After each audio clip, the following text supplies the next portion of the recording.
Nanay ako na binabalahura na ang mga anak.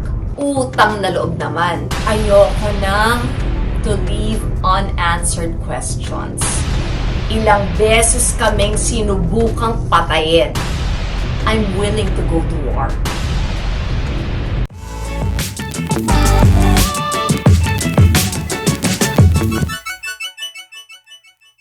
Hindi na napigilan ng actress TV host na si Kris Aquino ilabas ang kanyang matinding saloobin kaugnay sa pangbabash ng mga netizens sa dalawang anak nito na sina Josh at Bimby.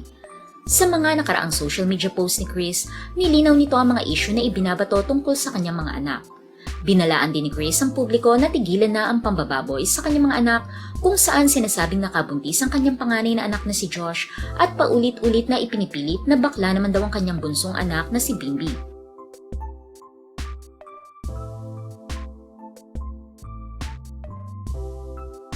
Samantala, nitong linggo lamang ay naglabas ng video at buong tapang na nagsalita si Kris upang ipagtanggol ang kanyang mga anak kung saan ipinahayag nito na napuno na siya sa mga hindi magandang salita na ibinabato sa kanyang mga anak. Ayon pa kay Kris, ay sinubukan niyang manahimik na lamang tungkol sa mga issue, ngunit nagbigay lang ito ng sobrang stress sa kanya. Sa video na inyong mapapanood, detalyado at determinadong sinabi ni Kris ang tungkol sa kanyang personal na buhay, mga isyong ibinabato sa kanyang dalawang anak at mga isyu tungkol sa politika. Bago pa matapos ang video ni Kris, mariing sinabi nito ang mga salitang, "Tama na, sobra na, lalaban na." Narito at panoorin ang buong pahayag ni Kris Aquino. Now, I am ready to name names. Nanay ako na binabalahura na ang mga anak. Utang na loob naman. Ayoko nang to leave unanswered questions. Ilang beses kaming sinubukang patayin. I'm willing to go to war. Hi everyone. Normally, I would not be doing this, holding the yellow pads where I wrote what I wanted to say, but I was cautioned na I should stick to what I wrote. Hindi ko dadagdagan, hindi ko babawasan, para na lang walang confusion, walang misinterpretation. Ako yung nag-insist that this had to be done now, and this was the compromise. So, I hope you will bear with me and you will allow me now to start. Naghintay po ako, nag-isip ako, because I now know by speaking or posting when I am angry or hurting, posibleng sirain ko pa ang sarili ko. Mas mahirap kasi ang damage control. From before my birthday until a few days ago, name it. Professional misunderstandings, they hurt me. A messed up 7-year romantic entanglement again started making me question my worth. But ang pinakamahirap was to control myself. My family was always expected to take the high road. My siblings, kayang-kaya nila yon. But as I have admitted to all of you, ako yung ibang Aquino. Plus, I'm a solo parent. Nanay ako na binabalahura na ang mga anak. Sinubukan ko to shut up para wag na tong humaba. But shutting up caused me even more stress. Stress happens to be the #1 enemy of autoimmune. In just 1 week, OA sa pagka-malicious ang pag-target sa panganay at sa bunso ko. Inisip siguro kung mag-imbento tungkol sa panganay at tawaging bakla yung bunso, titiklop na yung nanay. Now, I am ready to name names. Kuya Josh happens to be very happy in Tarlac.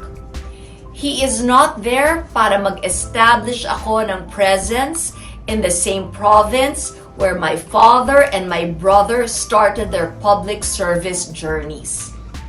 Pero kahit walang pangalan, walang picture, walang detalye, naglabas ng video sa YouTube na merong nabuntis si Kuya Josh. Now, may bunso, si Bib. Bullying a 13-year-old dahil sa tingin ninyo or tingin nila na bakla siya. Utang na loob naman. This is 2021. We are living in 2021. Bimb is tall, he is good-looking, he's well-educated, he is intelligent. First honor siya, di ba? He is articulate, respectful. Hindi siya palamura. And he happens to be very mature. 13 years old lang siya. Nakakahiyamang aminin. Pero siya ang gumagawa ng lahat ng paraan para lang gumaan yung mga problema ko at para mapaligaya niya ako. Since I said I will be naming names, we recently discussed Herbert. Para no questions, Herbert Bautista. Because the two of us tried to reconnect. But as a mom, I knew I needed Bimb's permission. To quote my son, nung pinag-uusapan namin, sinabi niya, "I can see, Mama, how you still look at him. You do not look at others the way you look at him. If he is your happiness, then he has my vote." Unfortunately, because elections are next year, dahil ginamit ko yung vote, that word vote, it can be misinterpreted again. HB's plans, his political plans, whatever plans he has, they are his own. Para further na maklarify, binenta na po namin ang bahay namin in Green Meadows, in Quezon City, this December 2020. We are just waiting to sign the lease contract. Lease, meaning magre-rent kami ng condo in a different city. Shifting to Tarlac to vote was the ideal because I didn't want to be impulsive with a major purchase.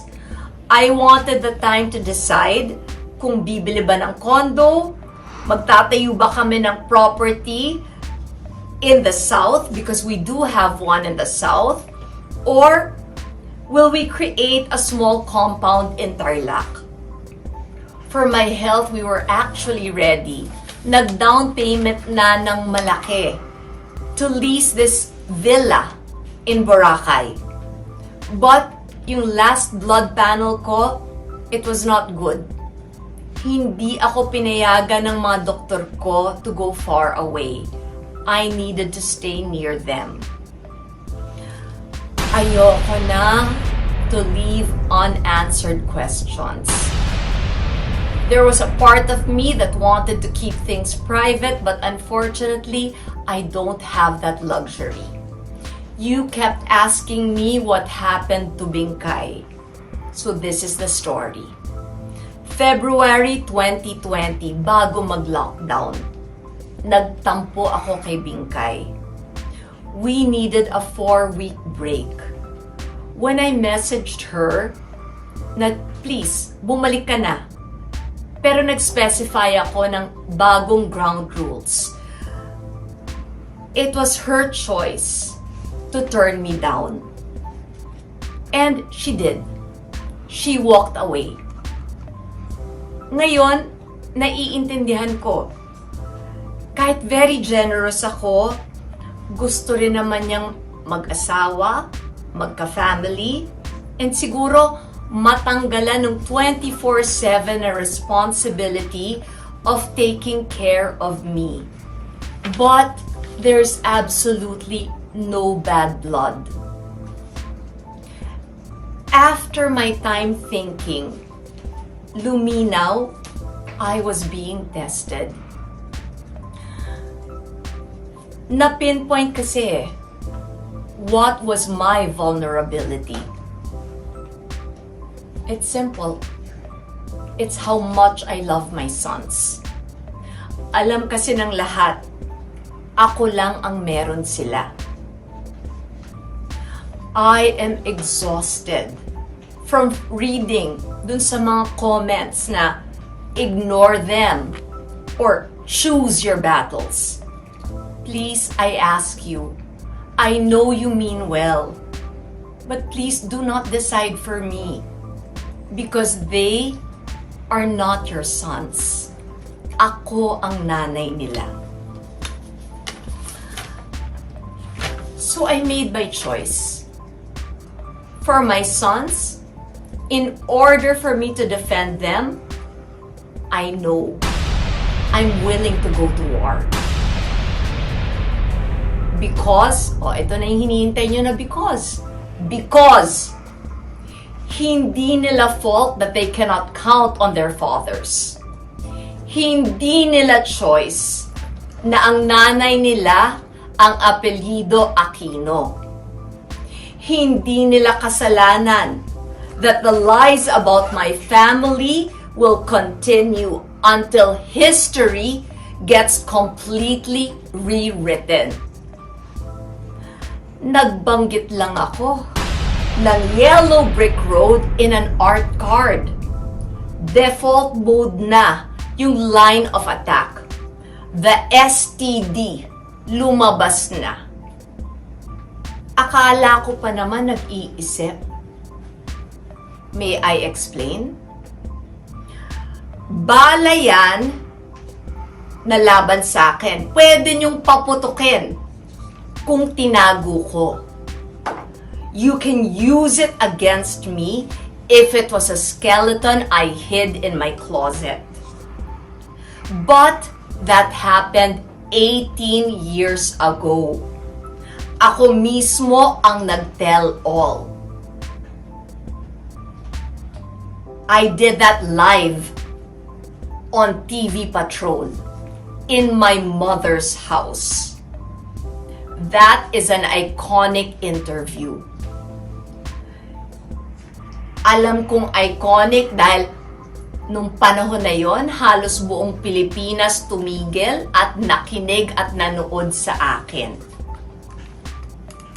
So how can you use something that I myself revealed about myself against me? Yun ang advantage kasi of having lived an open book life. Wala kang kinakatakutan na pwede pang maibulgar.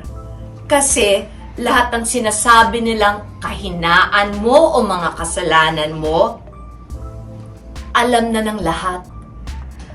The lesson here is, when you tell the truth, regardless of how painful it may be, or how humiliating it can be, at least you are assured, hindi ka na matatakot sa bukas.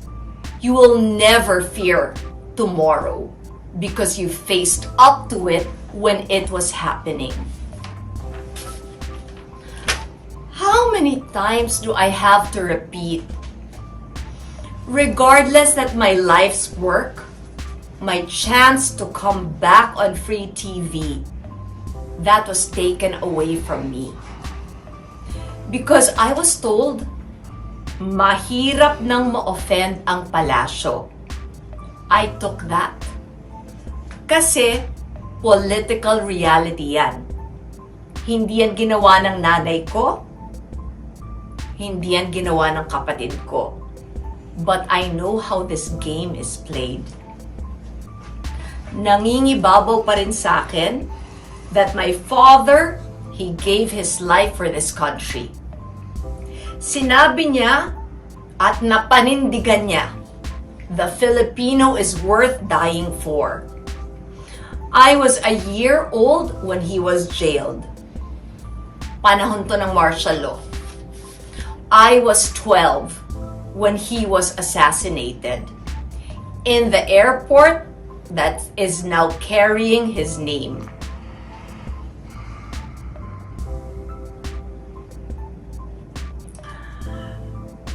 And you know what?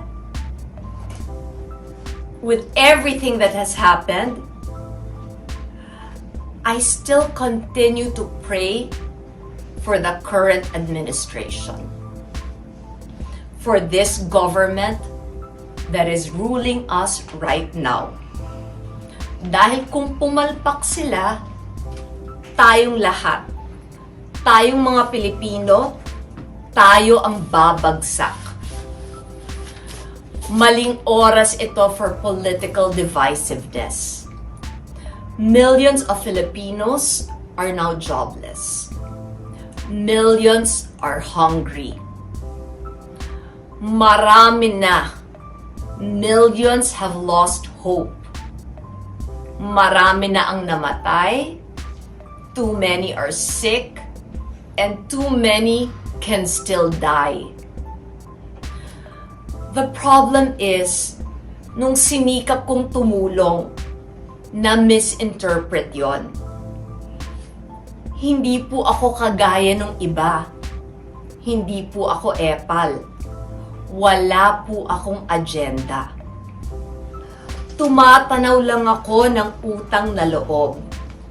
Because my mom taught me, there would be no Kris Aquino if Filipinos did not support or believe in you. Mas lalong hindi po ako kagaya ng iba. Kasi ako po, nagbibigay galing sa bulsa ko. Nagbabayad po ako ng tamang buwis. Wala po akong history na nagnakaw ako sa taong bayan. Nabasa ko po ito in a DDS blogger. She wrote about this. She said, alam ko raw yung first law of power. That's true. She even quoted me. Kung Duterte ang tatakbo, ibibigay ko na po sa kanila yon kasi wala kaming malalim na ugat, sugat, at hindi sila ang kaaway namin.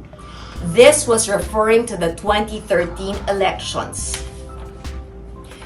Minsan kasi kung hindi mo i-declare, hindi gets ng ilan. Pag minahalang mom ko, bali-balik ta rin man, hindi pwedeng mabali yung ties that bind.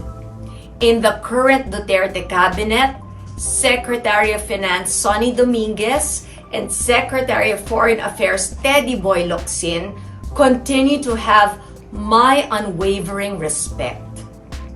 Tito Sonny keeps open communication lines with my sisters and me. Teddy Boy and I are textmates. Obvious ba? Pag may bumanat sa akin, Teddy Boy goes ballistic on Twitter. There are friendships too deep para ma-taint ng politika.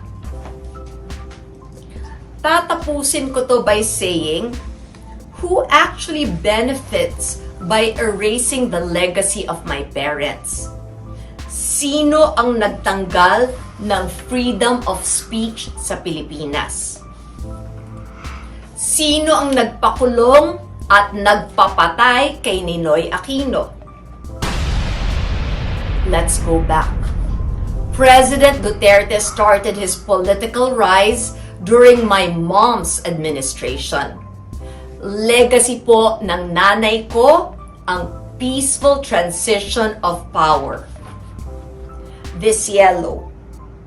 Nagbuwis buhay ang dad and mom ko for our country. And ito ang kulay nila.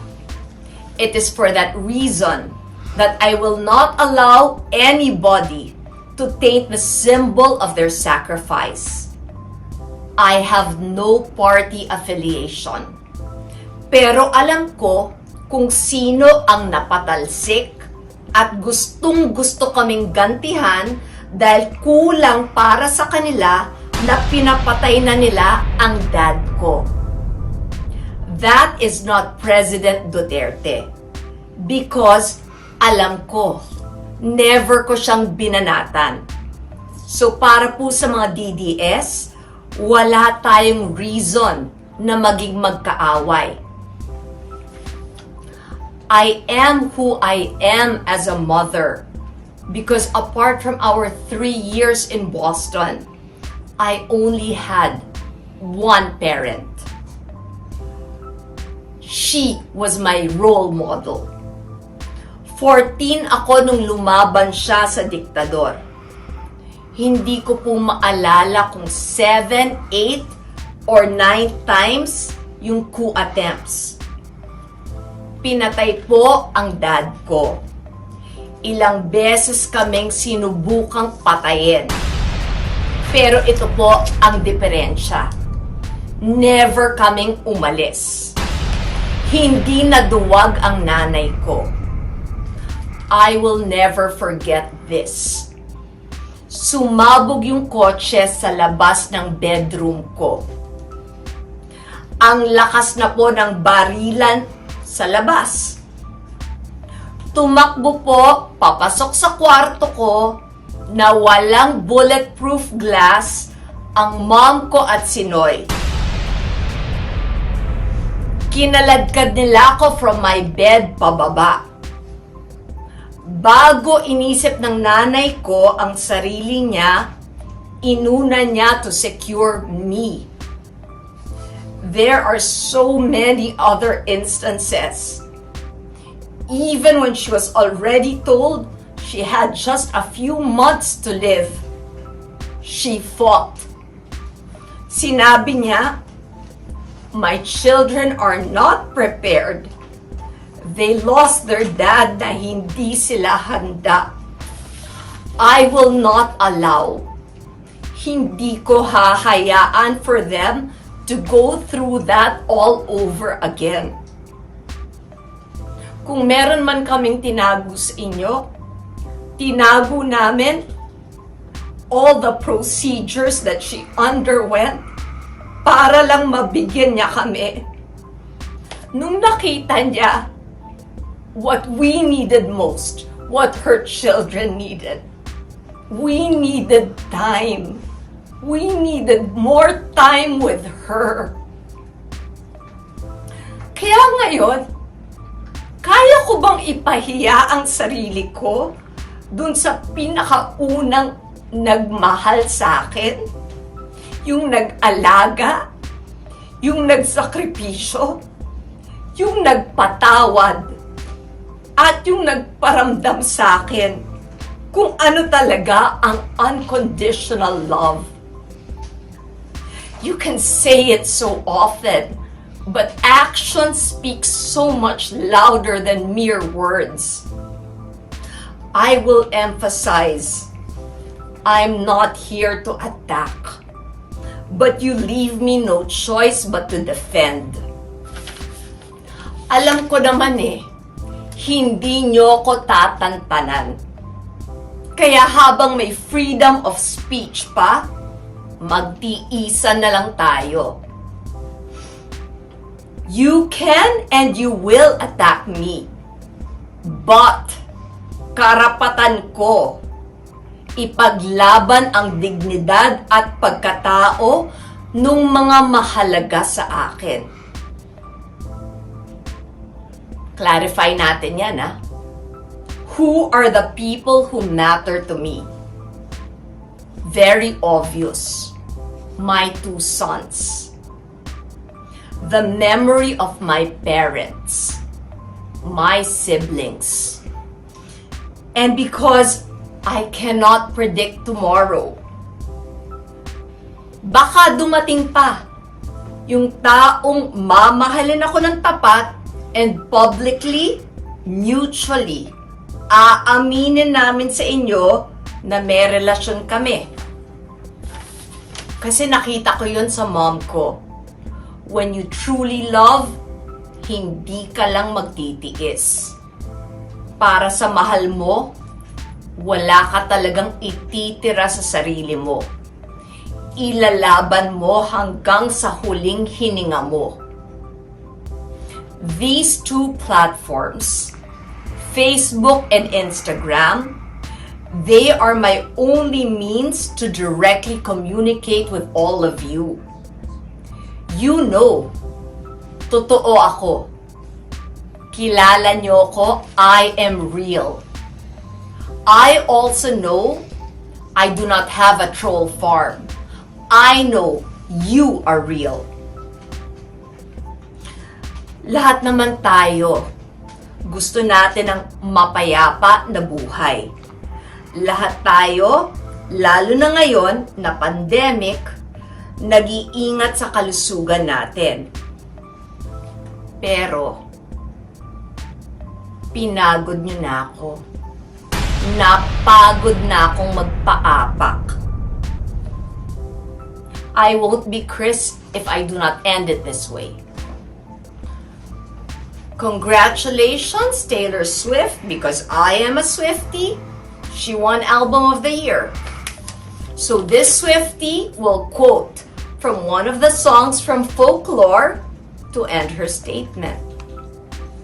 No one likes a mad woman. You made her like that. And you'll poke that bear till her claws come out. And you find something to wrap your noose around. And there's nothing like a mad woman. I'm taking my time. Taking my time. Because you took everything from me. Watching you climb over people like me. Tama na. Sobra na. Lalaban na.